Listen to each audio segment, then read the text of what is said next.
Hi, my name's Aaron Nicka. I'm an occupational therapist at the Cleveland Clinic, and I'm here with my friend Jackie to discuss MS and kitchen modifications.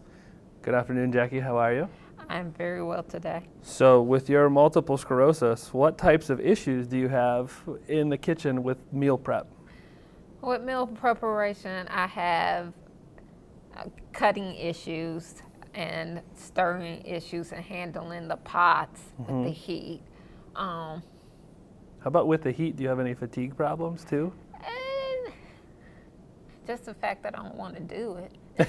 Okay. But no, really, I don't have any fatigue. It's more getting it prepped together to get it together. Okay. That I actually have the issues, the cutting with the knife. I actually don't use a knife. If I can use, I use scissors and hold and cut. Actually, I flip because it's my right hand that I don't really have control of.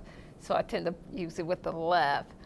But how many scissors, they say they're ambidextrous. They're not ambidextrous. They actually are used for the right. So I actually find myself switching hands till I get the placement I need to cut the items.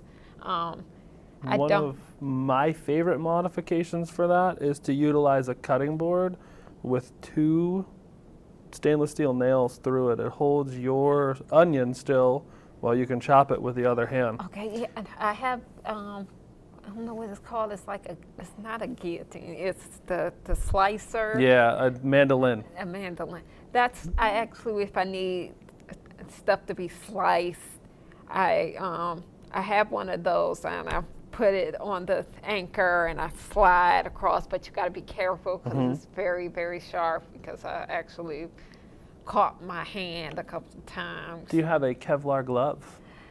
I don't. It's also it's another one of the modifications that I highly recommend is a Kevlar glove with any kind of dyskinesia or movement issues. It keeps you from cutting yourself. They make them similar to an oyster shucker that keeps you from putting the knife through your hand when you're shucking an oyster. Same type of thing. Okay, yeah.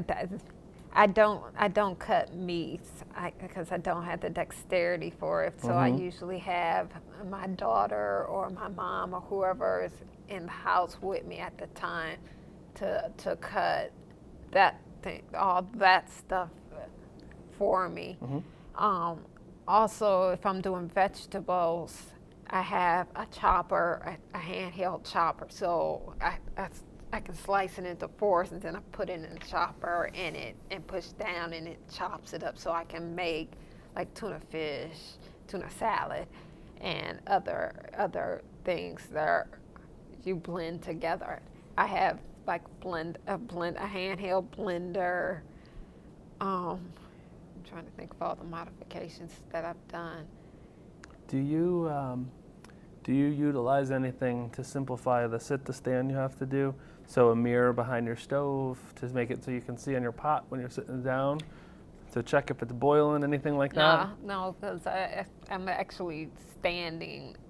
I have the ability to stand over the stove, so I'm actually monitoring it. The biggest problems I usually have is the chopping, sometimes stirring, just because if I place it in my right hand, it'll flick it every once in a while, and then that's hot water being flicked at you, and I getting burned by that a couple times will make you stop. So I've actually shifted over to my left hand. I get my left hand to stir, but I try to keep my right hand as active as possible because it's part of the equation.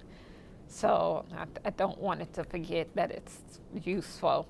So I actually have it trying to do stuff. I have it holding stuff down while I'm trying to chop or cut or hold. Great place for that Kevlar glove.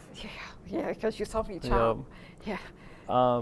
So the other thing with that too, we can actually work to increase that through continued therapy, through trunk strengthening, through proximal stability, So general exercises, dynamic movements, and those types of things. Okay.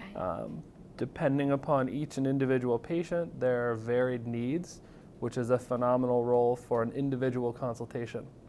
If you have further questions, visit the website listed below.